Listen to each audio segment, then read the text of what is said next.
back to Stacy So-and-so. Thank you for joining me again this week. As promised, I am going to be reconstructing a dress that I made earlier this year. Let me pull it up here real quick. I should be upset that I have to do this, but I'm really not, and I'll tell you why. This is the dress. And I've taken time to, add sleeves to it. This was that material from Joann's where this was already in elasticated, and all you had to do was just sew up the seam. And I love the material. And I made it, and I had such high hopes for it. I wanted to wear it for Easter. I was like, this will be great. And truth is, I put it on, and I hated it on me. But because I had taken the time to make it, I went ahead and wore it, but it just made me look twice as big as I really am, and it was not attractive. And I thought, well, maybe I'll try to do something else with it, but I hadn't made any decisions. So it's been washed a couple of times, and I don't know if you'll be able to see this on screen. See how all this elastic is still in? This has all started to unravel. And I could take time to buy some, elastic thread and, start over with it that way and but I didn't like it. I didn't like the way it looked on me. So I was thinking, what does look good on me? What do I like? What would I be the most happy with? So what I've decided to do, because I have extra, I always buy too much fabric. Here's the piece I have left. Could almost make another small dress with it. So I'm going to take this extra fabric. I'm going to cut off the elastic altogether. I'll put it in my scrap bin. I'm sure at some point I will use, cut up in patches. It'll get included in something, as things always do. But I've decided what I'm going to do, because I love, as you guys know from a few videos back, I love the Alice Tunic. I really love the way the top of it fits me. It's the one I'm wearing right now. Let me stand up. So I am going to cut this portion of the Alice Tunic and then gather the material on the bottom. And that is how I'm going to reconstruct the dress. And I was like, I'm not necessarily a fan of my arms, but by having that as opposed to puffy sleeves, I have other things that I can wear with it and layer with it, even when it is hot, really hot outside. And it's going to be, I feel, more versatile. So that's what we're going to get to today.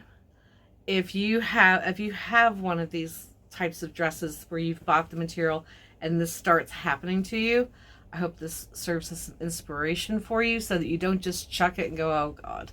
Because that was my first thought until I thought about it. I was like, I didn't really like it anyway. So I'm really not that upset. So hopefully this will serve for some inspiration for you on what to do and some ideas on how to change it. So let's get started. Okay, so let's talk about what I'm going to be using to reconstruct this dress. So first things first, of course, the dress to be reconstructed. I am going to cut right underneath the bottom layer of the elastic. And then I'm just going to put that in this top part in my scrap bin. And at least I'll use it for something. But that's going to leave me still quite a bit of material. The nice thing is this is already hemmed. So once I put it together, I won't have to worry about that. The extra fabric, or whatever fabric, if you decide to try this, whatever fabric you have that even coordinates with this. Like for instance, if I didn't have this, I would probably have went out and tried to find like a really pretty light ivory, or maybe one of these avocado greens or blues, and maybe even do just a solid collar for the top half and have the bottom half in the floral. So fortunately though, I overbottled material, so we're going to use that. Then I'm going to need your pattern pieces. This is the front and back tank portion of the Alice Tunic from the Magic Pattern book, if you need a reminder. There were links in the video that I did about making an Alice Tunic There are links for this book. Amazon does have it back in stock if you're interested in it. So you're going to need that. You have to put your PDF together, of course. Now, since I don't have like a lot of yardage, I'm not going to be using the pieces for the bias. Which, I know if you go back and you watch that video, I'll link it below, the one on the Alice Tunic. You know, I didn't have as much success using the bias piece for the neck. I tried something else which worked really well. But when you cut these, you want to cut them on the bias of the material so that they have some give. I don't think I'm going to have enough for that, so I went and purchased some bias tape. This is just a very, very fair shade of green. It's going to be on the inside, and I think it'll be just fine for this dress, so we're going to use that to finish off the neck and the armholes. So first things first, let's get cutting. Let's cut the top off that dress and then get our pattern pieces laid out. Okay, so we cut right underneath that elastic. And then I'm probably going to have to run this through my machine with a gathering foot. There we go. All right. We will set that aside for the scrap bin. Yeah, I'll probably have to press it out and then ruffle it. And that's okay. All right, so skirts cut out. So let me put that over with my machine for right now. And then to make this easier, I'm just going to cut the elastic off the top. This is the extra piece. So let's just go ahead and get this cut off too.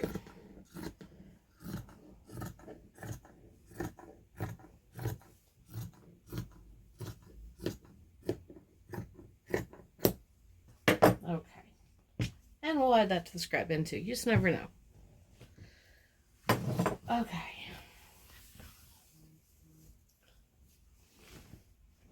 It's probably going to be best to fold it this way. And let's just, oh yeah, we're going to have plenty of material to cut the bodices out. No problem. Okay. I think I'm definitely going to have to do a little pressing. Okay, so I went ahead and I just did a very slight gather with my ruffler foot. Because if I have to, I can always like add some little, you know, I can crinkle it up as I go along. But I don't want it to be too tight. I don't want to sit down and have this like kind of cut in to me. I still want it to be comfortable. But I know it does not have any stretch like it did when it was attached to the elastic. I also went ahead and, oops, I got stuck on some trim. I got the front and the back piece cut out. So next thing is to assemble the new top portion of my sundress. Okay, so I got the darts put in the front piece. If you have questions on how I do that, the original video where I made the Alice Tunic, I will include in the description below, like I said, and that way you can see more detailed how I did it. So now it is time to attach the back of the shirt, or the top, to the bottom. So we're going to put right sides together. I'm going to pin it in place. I'm going to sew across the top up here and on the sides, and then we will be ready to bind the neck and the arms. Okay, so the front and back are sewn together. I also took my pinking shears and just trimmed along the bottom anywhere there's a raw edge, just because the fabric seems to really want to fray a lot. So now I'm going to pull out my bias binding. Let's see if I can get it open. Here we go. And what we're going to do, you're going to open it up like this. I'm sure most of you have used bias binding. If you're new and you haven't, you're going to open it up like this. And actually, I'll turn this right side out. It'll make it easier to show. The first thing we're going to do, and I want to start in the back center of the top. Let me grab my pins. And so the first thing we're going to do, actually I'm going to make this a straight edge. There we go. Okay. You're going to open it up like this. And you're going to put the outside is the right side. That's what I'll be referring to. So once you open it up, you're going to put right sides together. And if you don't want to, sometimes I pin and sometimes I just go to the machine and just go for it. So you're going to pin that all the way around. When you sew it, you're going to stitch right into that first crease. So you're going to do that all the way around. And then when you fold it over, when it's sewn, you fold it all to the inside. It encapsulates the raw edges, and then you top stitch all the way around. So that's what I'm going to be doing with both the neck and the armholes. So let me get pinning.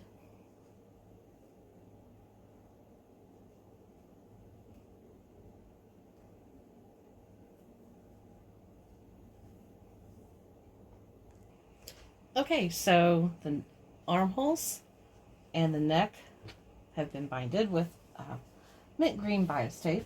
So now the only thing I have left to do for this refashion is attach the skirt part to the top. So we're just going to pin right sides together, stitch it all the way around, and then we'll give it a really nice press so that lays nicer, and it'll be done. And I'm done. Got the top of it attached to the skirt, got it pressed, and I am so happy with the way this turned out. In fact, I think I like it. I do like it better than when it had the puffy sleeves, especially if the rest of summer is going to be like it has been so far. I think it's best to just not have any extra material like on my arms. And it is going to be much more versatile. In fact, I've pulled a couple things from my closet. So when I show you the full length, I'll also show you the other items that I have that I'm thinking about mixing with it when, you know, the weather's a little bit more temperate and not so hot and balmy. So give me just a minute. I'm going to turn the camera around. I'll show you the dress as is on its own. And then I'll show you just a couple of options of, like I said, things I pulled from my closet. So here we are. You can see the neckline. Let me back up a little bit. This is where the skirt attaches to, which I like. I left it very flowy because I want it to be obviously really comfortable for the hot and humid summer. It goes to just below my knee, which is a good length for me. I'm not always a fan of maxi dresses. So let me, hold on. I pulled a couple things, like I said, from my closet that I like. I think I would like to go with this, you know, when we actually have some cooler weather. I've had this sweater for a long time. Sorry, it's inside out. I didn't realize. It's just a really pretty crocheted, and you can see it matches all of the olive green. Here we go. And it's a short style cardigan. Sometimes what I like to do is I will pull it up and I'll tie it like this up front, but I do like this with it.